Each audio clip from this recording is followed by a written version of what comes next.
Welcome to Stories from the Shadows, haunted tales from the golden age of ghost stories and supernatural fiction. I'm Mardell, and this week's story is The Judge's House by Bram Stoker. When the time for his examination drew near, Malcolmson made up his mind to go somewhere to read by himself.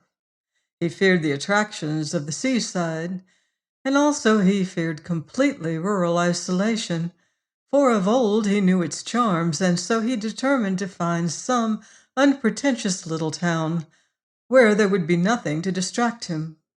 He refrained from asking suggestions from any of his friends, for he argued that each would recommend some place of which he had knowledge and where he had already acquaintances.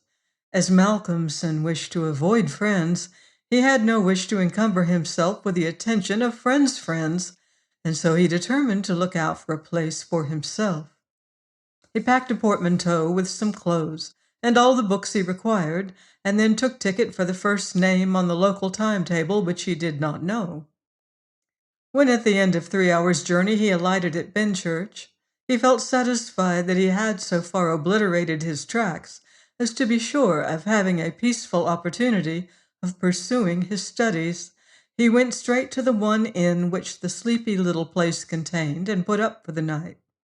Benchurch was a market town, and once in 3 weeks was crowded to excess, but for the remainder of the 21 days it was as attractive as a desert.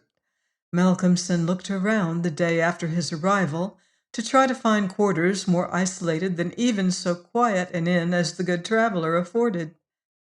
There was only one place which took his fancy, and it certainly satisfied his wildest ideas regarding quiet. In fact, quiet was not the proper word to apply to it. Desolation was the only term, conveying any suitable idea of its isolation. It was an old, rambling, heavy-built house of the Jacobean style, with heavy gables and windows, unusually small, and set higher than was customary in such houses, and was surrounded by a high brick wall massively built. Indeed, on examination, it looked more like a fortified house than an ordinary dwelling. But all these things pleased Malcolmson. Here, he thought, is the very spot I have been looking for, and if I can get opportunity of using it, I shall be happy. His joy was increased when he realized beyond doubt that it was not at present inhabited. From the post office he got the name of the agent, who was rarely surprised at the application to rent a part of the old house. Mr. Carnford, the local lawyer and agent, was a genial old gentleman and frankly confessed his delight at anyone being willing to live in the house. "To tell you the truth," said he, "I should be only too happy on behalf of the owners to let anyone have the house rent-free for a term of years, if only to accustom the people here to see it inhabited. It has been so long empty that some kind of absurd prejudice has grown up about it, and this can be best put down by its occupation. If only," he added with a sly glance at Malcolmson, "by a scholar like yourself who wants its quiet for a time." Malcolmson thought it needless to ask the agent about the absurd prejudice. He knew he would get more information if he should require it on that subject from other quarters. He paid his 3 months' rent, got a receipt, and the name of an old woman who would probably undertake to do for him, and came away with the keys in his pocket. He then went to the landlady of the inn, who was a cheerful and most kindly person, and asked her advice as to such stores and provisions as he would be likely to require. She threw up her hands in amazement when he told her where he was going to settle himself. "Not the judge's house," she said, and grew pale as she spoke. He explained the locality of the house, saying that he did not know its name. When he had finished, she answered, "Oh, sure enough, the very place. It is the judge's house. Sure enough, he asked her to tell him about the place, why so called, and what there was against it. She told him that it was so called locally because it had been many years before. How long, she could not say, as she was herself from another part of the country, but she thought it must have been 100 years or more, the abode of a judge who was held in great terror on account of his harsh sentences and his hostility to prisoners at assizes. As to what there was against the house itself, she could not tell. She had often asked, but no one could inform her. But there was a general feeling that there was something, and for her own part, she would not take all the money in Drinkwater's bank and stay in the house an hour by herself. Then she apologized to Malcolmson for her disturbing talk. "It is too bad of me, sir, and you, and a young gentleman too, if you will pardon me saying it, going to live there all alone. If you were my boy, and you'll excuse me for saying it, you wouldn't sleep there a night, not if I had to go there myself and pull the big alarm bell that's on the roof." The good creature was so manifestly in earnest, and was so kindly in her intentions, that Malcolmson, though amused, was touched. He told her kindly how much he appreciated her interest in him, and added, "But, my dear Mrs. Witham, indeed, you need not be concerned about me. A man who is reading for the mathematical tripos has too much to think of to be disturbed by any of these mysterious somethings, and his work is of too exact and prosaic a kind to allow of his having any corner in his mind for mysteries of any kind. Harmonical progression, permutations, and combinations, and elliptic functions have sufficient mysteries for me." Mrs. Witham kindly undertook to see after his commissions, and he went himself to look for the old woman who had been recommended to him. When he returned to the judge's house with her, after an interval of a couple of hours, he found Mrs. Witham herself, waiting with several men and boys carrying parcels, and an upholsterer's man with a bed and a car, for she said, although tables and chairs might be all very well, a bed that hadn't been aired for mayhap 50 years was not proper for young bones to lie on. She was evidently curious to see the inside of the house, and though manifestly so afraid of the somethings that at the slightest sound she clutched on to Malcolmson, whom she never left for a moment, went over the whole place. After his examination of the house, Malcolmson decided to take up his abode in the great dining room, which was big enough to serve for all his requirements, and Mrs. Witham, with the aid of the charwoman, Mrs. Dempster, proceeded to arrange matters. When the hampers were brought in and unpacked, Malcolmson saw that with much kind forethought she had sent from her own kitchen sufficient provisions to last for a few days.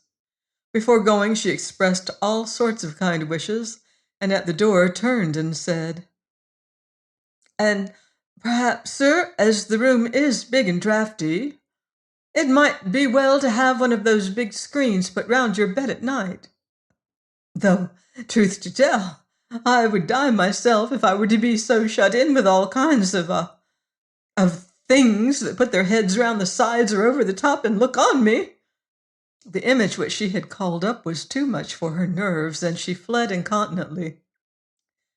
Mrs. Dempster sniffed in a superior manner as the landlady disappeared, and remarked that for her own part, she wasn't afraid of all the bogies in the kingdom. "I'll tell you what it is, sir," she said. "Bogies is all kinds and sorts of things, except bogies, rats and mice and beetles and creaky doors and loose slates and broken panes and stiff drawer handles that stay out when you pull them and then fall down in the middle of the night. Now look at the wainscot of the room. It's old, hundreds of years old. Do you think there's no rats and beetles there? And do you imagine, sir, that you won't see none of them? Rats is bogies, I tell you, and bogies is rats. And don't you get to thinking anything else." "Mrs. Dempster," said Malcolmson gravely, making her a polite bow. "You know more than a senior wrangler. And let me say that as a mark of esteem for your indubitable soundness of head and heart, I shall, when I go, give you possession of this house and let you stay here by yourself for the last 2 months of my tenancy, for 4 weeks will serve my purpose." "Thank you kindly, sir," she answered, "but I couldn't sleep away from home a night. I am in Greenhouse Charity, and if I slept a night away from my rooms, I should lose all I've got to live on. The rules is very strict. There's too many watching for a vacancy for me to run any risks in the matter. Only for that, sir, I'd gladly come here and attend on you altogether during your stay." "My good woman," said Malcolmson hastily, "I have come here on purpose to obtain solitude, and believe me that I am grateful to the late Greenhow for having so organized his admirable charity, whatever it is, that I am perforce denied the opportunity of suffering from such a form of temptation. St. Anthony himself could not be more rigid on the point." The old woman laughed harshly. "Ah, you young gentleman," she said, "you don't fear for naught, and belike you'll get all the solitude you want here." She set to work with her cleaning, and by nightfall, when Malcolmson returned from his walk, he always had one of his books to study as he walked. He found the room swept and tidied, a fire burning in the old hearth, the lamp lit, and the table spread for supper with Mrs. Witham's excellent fare. "This is comfort indeed," he said as he rubbed his hands.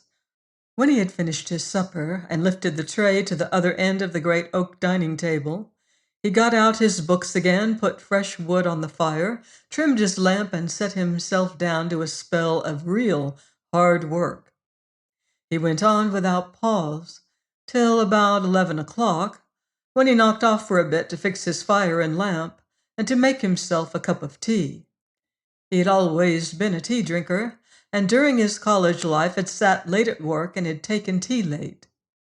The rest was a great luxury to him, and he enjoyed it with a sense of delicious, voluptuous ease. The renewed fire leaped and sparkled and threw quaint shadows through the great old room, and as he sipped his hot tea, he reveled in the sense of isolation from his kind. Then it was that he began to notice, for the first time, what a noise the rats were making. "Surely," he thought, "they cannot have been at it all the time I was reading. Had they been, I must have noticed it."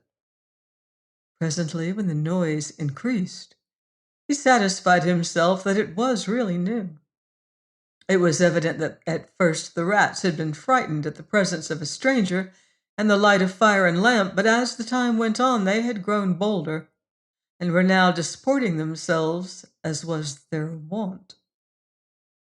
How busy they were! And hark to the strange noises! Up and down behind the old wainscot, over the ceiling, under the floor they raced and gnawed and scratched. Malcolmson smiled to himself as he recalled to mind the saying of Mrs. Dempster, "Bogies is rats and rats is bogies." The tea began to have its effect of intellectual and nervous stimulus. He saw with joy another long spell of work to be done before the night was past, and in the sense of security which it gave him, he allowed himself the luxury of a good look round the room. He took his lamp in one hand and went all around, wondering that so quaint and beautiful an old house had been so long neglected. The carving of the oak on the panels of the wainscot was fine, and on and round the doors and windows it was beautiful and of rarer merit. There were some old pictures on the walls, but they were coated so thick with dust and dirt that he could not distinguish any detail of them, though he held his lamp as high as he could over his head. Here and there, as he went around, he saw some crack or hole, blocked for a moment by the face of a rat, with its bright eyes glittering in the light. But in an instant it was gone, and a squeak and a scamper followed. The thing that most struck him, however, was the rope of the great alarm bell on the roof, which hung down in a corner of the room on the right-hand side of the fireplace. He pulled up close to the hearth, a great high-backed carved oak chair, and sat down to his last cup of tea. When this was done, he made up the fire and went back to his work, sitting at the corner of the table, having the fire to his left. For a little while the rats disturbed him somewhat with their perpetual scampering, but he got accustomed to the noise as one does to the ticking of a clock or to the roar of moving water, and he became so immersed in his work that everything in the world, except the problem which he was trying to solve, passed away from him. He suddenly looked up. His problem was still unsolved, and there was in the air that sense of the hour before the dawn, which is so dread to doubtful life. The noise of the rats had ceased. Indeed, it seemed to him that it must have ceased but lately, and that it was the sudden cessation which had disturbed him. The fire had fallen low, but it still threw out a deep red glow. As he looked, he started. In spite of his sang-froid, there on the great high-backed carved oak chair, by the right side of the fireplace, sat an enormous rat, steadily glaring at him with baleful eyes. He made a motion to it as though to hunt it away, but it did not stir. Then he made the motion of throwing something. Still, it did not stir, but showed its great white teeth angrily, and its cruel eyes shone in the lamplight with an added vindictiveness. Malcolmson felt amazed, and seizing the poker from the hearth, ran at it to kill it. Before, however, he could strike it, the rat, with a squeak that sounded like the concentration of hate, jumped upon the floor, and running up the rope of the alarm bell, disappeared in the darkness beyond the range of the green-shaded lamp. Instantly, strange to say, the noisy scamperings of the rats in the wainscot began again. By this time, Malcolmson's mind was quite off the problem, and as shrill cock-crow outside told him of the approach of morning, he went to bed and to sleep. He slept so sound that he was not even awaked by Mrs. Dempster coming in to make up his room. It was only when she had tidied up the place and got his breakfast ready and tapped on the screen which closed in his bed that he woke. He was a little tired still after his night's hard work, but a strong cup of tea soon freshened him up, and taking his book he went out for his morning walk, bringing with him a few sandwiches, lest he should not care to return till dinner time. He found a quiet walk between high elms, and here he spent the greater part of the day studying his Laplace. On his return, he looked in to see Mrs. Witham and to thank her for her kindness. When she saw him coming through the diamond-paned bay window of her sanctum, she came out to meet him and asked him in.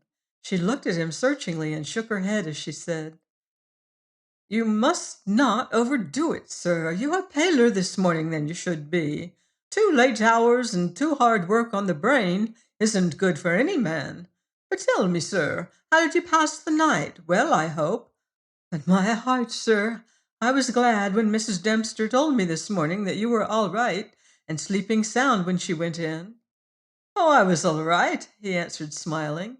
"The somethings didn't worry me yet, only the rats, and they had a circus, I tell you, all over the place. There was one wicked-looking old devil that sat up in my own chair by the fire and wouldn't go till I took the poker to him, and then he ran up the rope of the alarm bell and got to somewhere up the wall or the ceiling. I couldn't see where, it was so dark." "Mercy on us," said Mrs. Witham. "An old devil, and sitting on a chair by the fireside? Take care, sir, take care. There's many a true word spoken in jest." "How do you mean? On my word, I don't understand." "An old devil, the old devil, perhaps. There, sir, you needn't laugh," for Malcolmson had broken into a hearty peal. You young folks thinks easy to laugh at things that makes older ones shudder. Never mind, sir, never mind. Please God, you'll laugh all the time. It's what I wish you myself." And the good lady beamed all over in sympathy with his enjoyment, her fears gone for a moment. "Oh, forgive me," said Malcolmson presently. "Don't think me rude, but the idea was too much for me. That the old devil himself was on the chair last night." And at the thought he laughed again. Then he went home to dinner. This evening, the scampering of the rats began earlier. Indeed, it had been going on before his arrival, and only ceased whilst his presence by its freshness disturbed them. After dinner he sat by the fire for a while and had a smoke, and then, having cleared his table, began to work as before. Tonight the rats disturbed him more than they had done on the previous night. How they scampered up and down, under and over! How they squeaked and scratched and gnawed! How they, getting bolder by degrees, came to the mouths of their holes and to the chinks and cracks and crannies in the wainscoting, till their eyes shone like tiny lamps as the firelight rose and fell. But to him, no doubt, accustomed to them, their eyes were not wicked. Only their playfulness touched him. Sometimes the boldest of them made sallies out on the floor or along the moldings of the wainscot. Now and again, as they disturbed him, Malcolmson made a sound to frighten them, smiting the table with his hand or giving a fierce so that they fled straightway to their holes. And so the early part of the night wore on. And despite the noise, Malcolmson got more and more immersed in his work. All at once he stopped, as on the previous night, being overcome by a sudden sense of silence. There was not the faintest sound of gnaw or scratch or squeak. The silence was as of the grave. He remembered the odd occurrence of the previous night, and instinctively he looked at the chair standing close by the fireside. And then a very odd sensation thrilled through him. There, on the great old high-backed carved oak chair beside the fireplace, sat the same enormous rat, steadily glaring at him with baleful eyes. Instinctively, he took the nearest thing to his hand, a book of logarithms, and flung it at it. The book was badly aimed, and the rat did not stir. So again the poker performance of the previous night was repeated, and again the rat, being closely pursued, fled up the rope of the alarm bell. Strangely, too, the departure of this rat was instantly followed by the renewal of the noise made by the general rat community. On this occasion, as on the previous one, Malcolmson could not see at what part of the room the rat disappeared, for the green shade of his lamp left the upper part of the room in darkness, and the fire had burned low. On looking at his watch, he found it was close to midnight, and not sorry for the divertissement, he made up his fire and made himself his nightly pot of tea. He had got through a good spell of work and thought himself entitled to a cigarette, and so he sat on the great oak chair before the fire and enjoyed it. While smoking, he began to think that he would like to know where the rat disappeared to, for he had certain ideas for the morrow not entirely disconnected with a rat trap. Accordingly, he lit another lamp and placed it so that it would shine well into the right-hand corner of the wall by the fireplace. Then he got all the books he had with him and placed them handy to throw at the vermin. Finally, he lifted the rope of the alarm bell and placed the end of it on the table, fixing the extreme end under the lamp. As he handled it, he could not help noticing how pliable it was, especially for so strong a rope and one not in use. You could hang a man with it, he thought to himself. When his preparations were made, he looked around and said complacently, "There now, my friend, I think we shall learn something of you this time." He began his work again, and though as before somewhat disturbed at first by the noise of the rats, soon lost himself in his propositions and problems. Again he was called to his immediate surroundings suddenly. This time it might not have been the sudden silence only which took his attention. There was a slight movement of the rope, and the lamp moved. Without stirring, he looked to see if his pile of books was within range, and then cast his eye along the rope. As he looked, he saw the great rat drop from the rope on the oak armchair and sit there glaring at him. He raised a book in his right hand and, taking careful aim, flung it at the rat. The latter, with a quick movement, sprang aside and dodged the missile. He then took another book and a third and flung them one after another at the rat, but each time unsuccessfully. At last, as he stood with a book poised in his hand to throw, the rat squeaked and seemed afraid. This made Malcolmson more than ever eager to strike, and the book flew and struck the rat a resounding blow. It gave a terrified squeak, and turning on his pursuer, a look of terrible malevolence, ran up the chair back and made a great jump to the rope of the alarm bell and ran up it like lightning. The lamp rocked under the sudden strain, but it was a heavy one and did not topple over. Malcolmson kept his eyes on the rat, and saw it, by the light of the second lamp, leap to a molding of the wainscot and disappear through a hole in one of the great pictures which hung on the wall, obscured and invisible through its coating of dirt and dust. "I shall look up my friend's habitation in the morning," said the student as he went over to collect his books. "Third picture from the fireplace. I shall not forget." He picked up the books one by one, commenting on them as he lifted them. Conic sections he does not mind, nor cycloidal oscillations, nor the Principia, no quaternions, no thermodynamics. Now, for the book that fetched him. Malcolmson took it up and looked at it. As he did so, he started, and a sudden pallor overspread his face.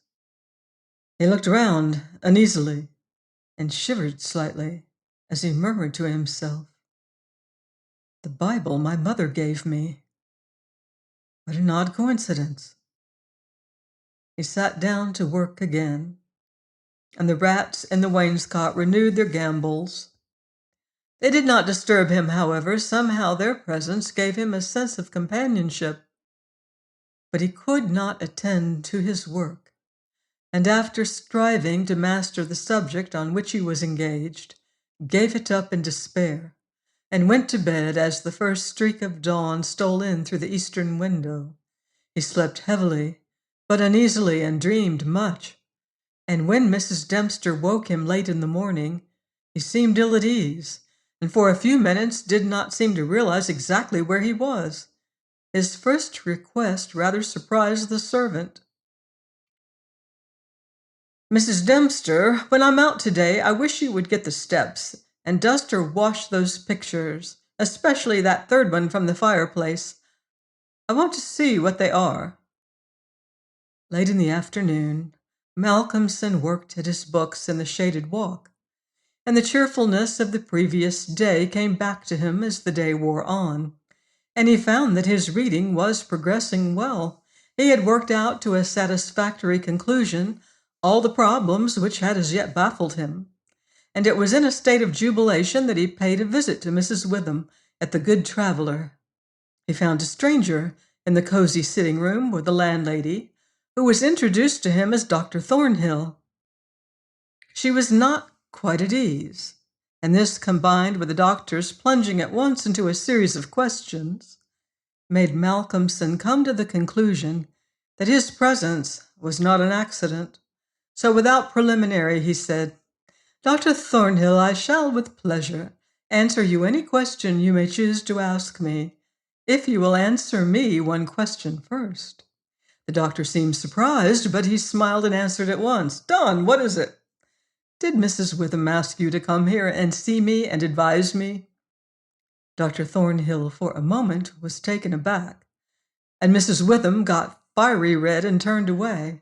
But the doctor was a frank and ready man, and he answered at once and openly. "She did, but she didn't intend you to know it.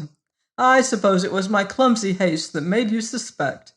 She told me that she did not like the idea of your being in that house all by yourself, and that she thought you took too much strong tea.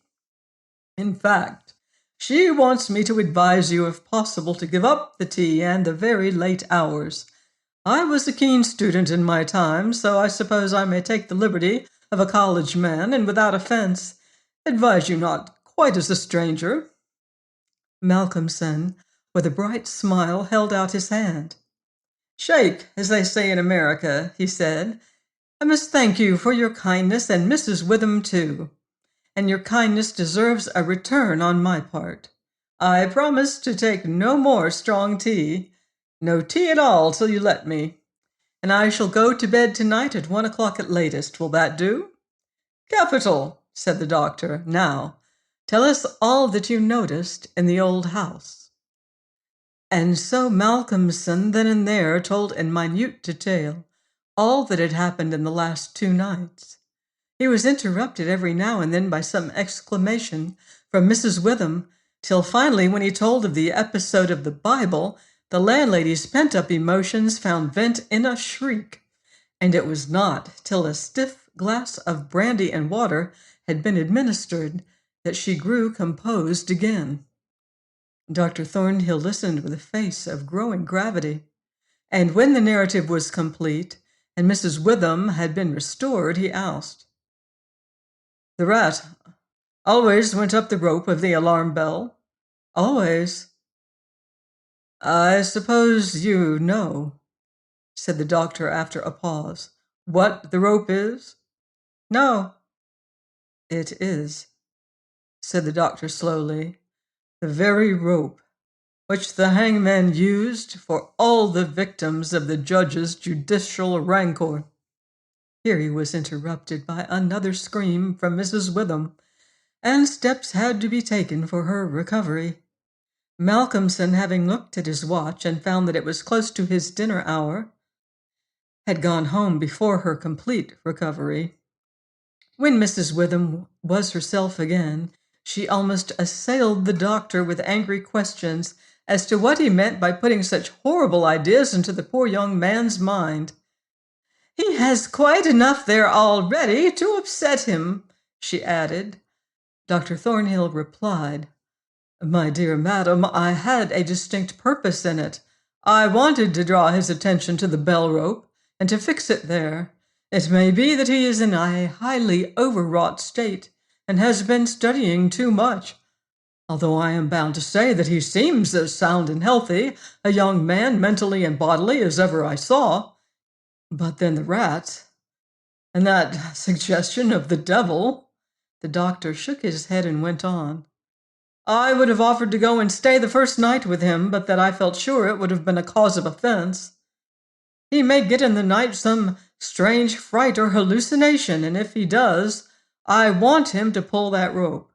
All alone as he is, it will give us warning, and we may reach him in time to be of service.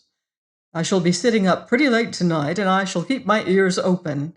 Do not be alarmed if Benchurch gets a surprise before morning." "Oh, doctor, what do you mean? What do you mean?" "I mean this, that possibly, nay, more probably, we shall hear the great alarm bell from the judge's house tonight." And the doctor made about as effective an exit as could be thought of. When Malcolmson arrived home, he found that it was a little after his usual time, and Mrs. Dempster had gone away. The rules of greenhouse charity were not to be neglected.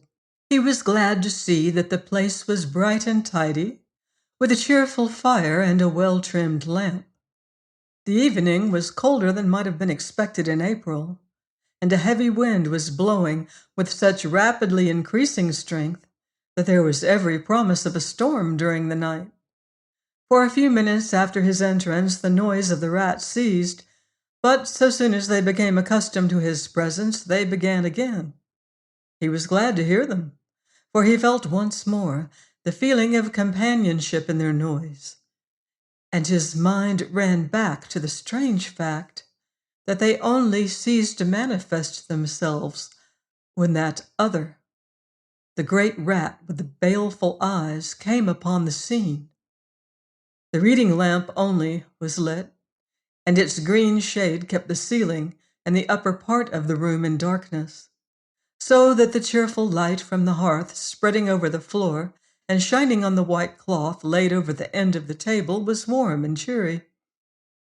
Malcolmson sat down to his dinner with a good appetite and a buoyant spirit. After his dinner and a cigarette, he sat steadily down to work, determined not to let anything disturb him, for he remembered his promise to the doctor, and made up his mind to make the best of the time at his disposal. For an hour or so he worked all right, and then his thoughts began to wander from his books. The actual circumstances around him, the calls on his physical attention, and his nervous susceptibility were not to be denied. By this time the wind had become a gale, and the gale a storm. The old house, solid though it was, seemed to shake to its foundations, and the storm roared and raged through its many chimneys and its queer old gables, producing strange unearthly sounds in the empty rooms and corridors. Even the great alarm bell on the roof must have felt the force of the wind, for the rope rose and fell slightly, as though the bell were moved a little from time to time, and the limber rope fell on the oak floor with a hard and hollow sound. As Malcolmson listened to it, he bethought himself of the doctor's words. It is the rope which the hangman used for the victims of the judge's judicial rancor. And he went over to the corner of the fireplace and took it in his hand to look at it. There seemed a sort of deadly interest in it, and as he stood there he lost himself for a moment in speculation as to who these victims were, and the grim wish of the judge to have such a ghastly relic ever under his eyes. As he stood there, the swaying of the bell on the roof still lifted the rope now and again. But presently there came a new sensation, a sort of tremor in the rope, as though something were moving along it.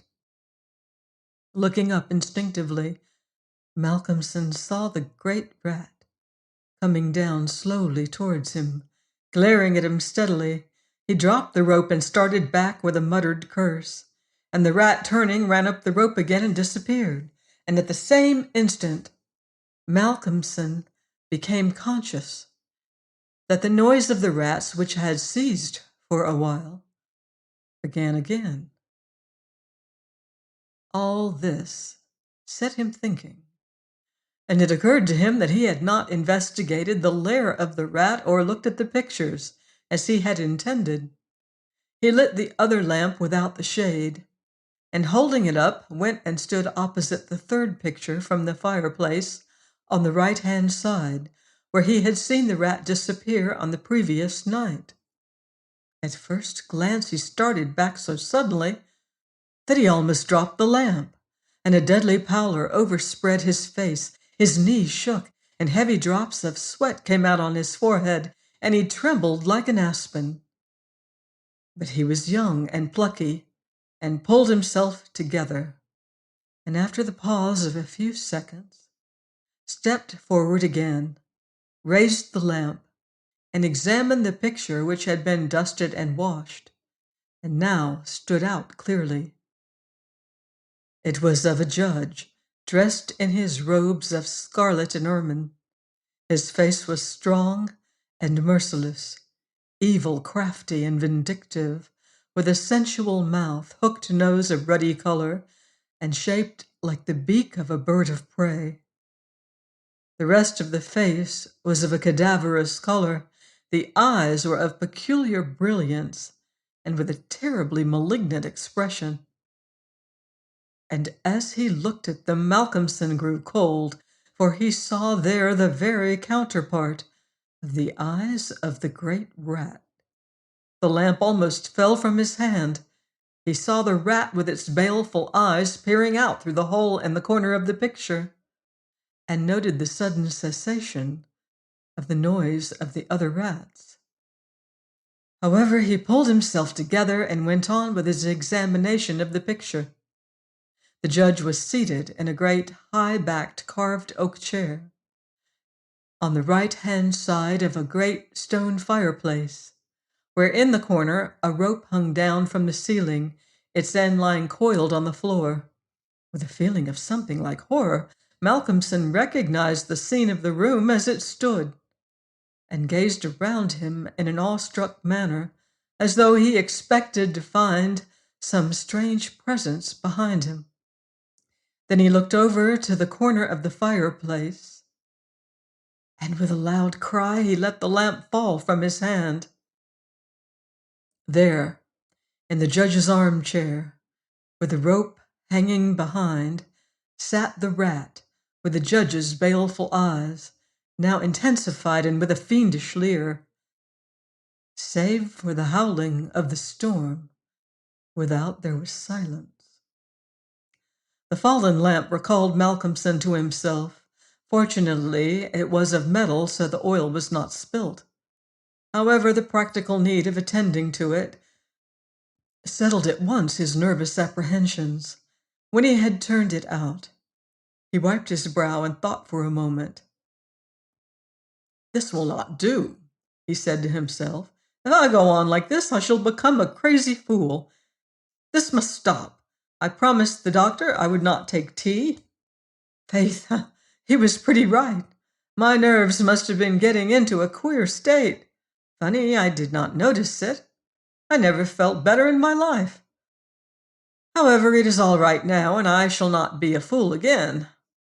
Then he mixed himself a good stiff glass of brandy and water, and resolutely sat down to his work. It was nearly an hour when he looked up from his book, disturbed by the sudden stillness. Without, the wind howled and roared louder than ever, and the rain drove in sheets against the window, beating like hail on the glass. But within there was no sound whatever, save the echo of the wind as it roared in the great chimney, and now and then the hiss as a few raindrops found their way down the chimney in a lull of the storm. The fire had fallen low and had ceased to flame, though it threw out a red glow. Malcolmson listened attentively, and presently heard a thin, squeaking noise, very faint. It came from the corner of the room where the rope hung down, and he thought it was the creaking of the rope on the floor as the swaying of the bell raised and lowered it. Looking up, however, he saw in the dim light the great rat clinging to the rope and gnawing it. The rope was already nearly gnawed through. He could see the lighter color where the strands were laid bare. As he looked, the job was completed, and the severed end of the rope fell clattering on the oaken floor, whilst for an instant the great rat remained like a knob or a tassel at the end of the rope, which now began to sway to and fro. Malcolmson felt for a moment another pang of terror, as he thought that now the possibility of calling the outer world to his assistance was cut off. But an intense anger took its place, and seizing the book he was reading, he hurled it at the rat. The blow was well aimed, but before the missile could reach him, the rat dropped off and struck the floor with a soft thud. Malcolmson instantly rushed over towards him, but it darted away and disappeared in the darkness of the shadows of the room. Malcolmson felt that his work was over for the night, and determined then and there to vary the monotony of the proceedings by a hunt for the rat, and took off the green shade of the lamp so as to ensure a wider spreading light.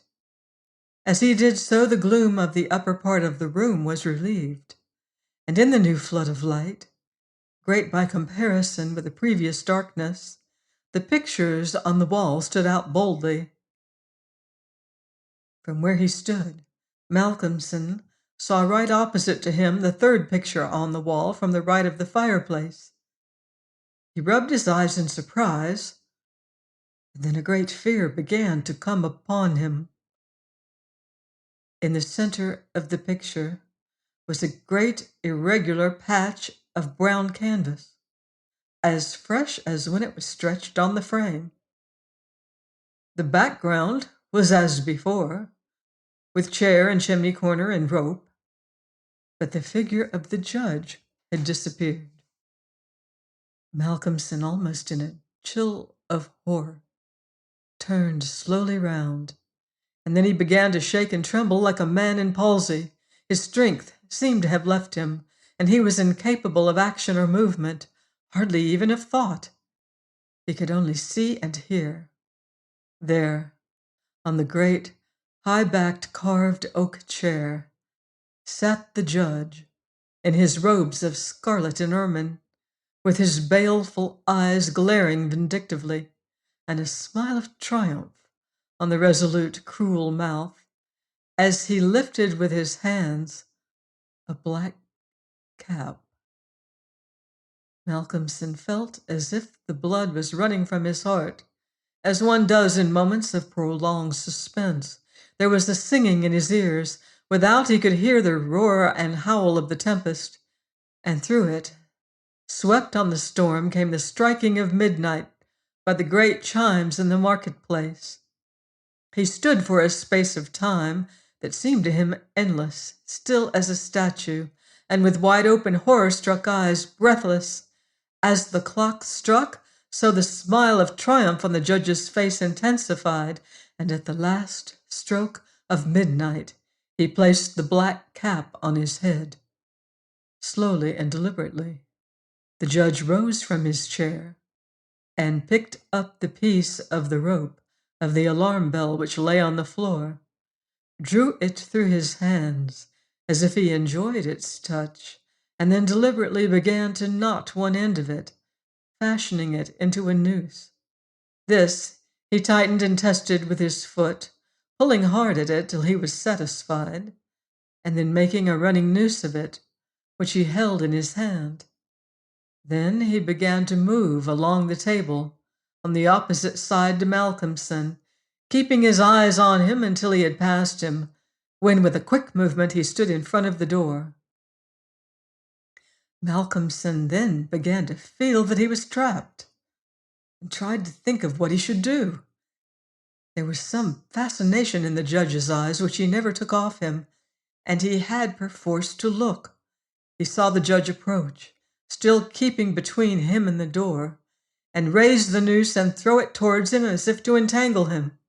With a great effort, he made a quick movement to one side, and saw the rope fall beside him, and heard it strike the oaken floor. Again, the judge raised the noose and tried to ensnare him, ever keeping his baleful eyes fixed on him. And each time, by a mighty effort, the student just managed to evade it. So this went on for many times, the judge seeming never discouraged nor discomposed at failure, but playing as a cat does with a mouse. At last, in despair, which had reached its climax, Malcolmson cast a quick glance round him. The lamp seemed to have blazed up. There was a fairly good light in the room. At the many rat holes and the chinks and crannies of the wainscot, he saw the rat's eyes, and this aspect that was purely physical gave him a gleam of comfort. He looked around and saw that the rope of the great alarm bell was laden with rats. Every inch of it was covered with them, and more were pouring through the small circular hole in the ceiling where it emerged, so that with their weight the bell was beginning to sway. Hark! It had swayed till the clapper had touched the bell. The sound was but a tiny one, but the bell was only beginning to sway, and it would increase. At the sound, the judge, who had been keeping his eyes fixed on Malcolmson, looked up and a scowl of diabolical anger overspread his face. His eyes fairly glowed like hot coals, and he stamped his foot with a sound that seemed to make the house shake. A dreadful peal of thunder broke overhead as he raised the rope again, whilst the rats kept running up and down the rope as though working against time. This time, instead of throwing it, he drew close to his victim and held open the noose as he approached. As he came closer, there seemed something paralyzing in his very presence, and Malcolm stood rigid as a corpse. He felt the judge's icy fingers touch his throat as he adjusted the rope. The noose tightened. Then the judge, taking the rigid form of the student in his arms, carried him over and placed him standing in the oak chair, and stepping up beside him, put his hand up and caught the end of the swaying rope of the alarm bell. As he raised his hand, the rats fled squeaking and disappeared through the hole in the ceiling. Taking the end of the noose, which was round Malcolmson's neck, he tied it to the hanging bell rope, and then descending, pulled away the chair. When the alarm bell of the judge's house began to sound, a crowd soon assembled. Lights and torches of various kinds appeared, and soon a silent crowd was hurrying to the spot. They knocked loudly at the door, but there was no reply. Then they burst in at the door and poured into the great dining room, the doctor at the head. There, at the end of the rope of the great alarm bell, hung the body of the student, and on the face of the judge in the picture was a malignant smile. Join me next week for more haunted tales of the unseen and the unknown on Stories from the Shadows. Until then, I wouldn't blame you if you leave the lights on.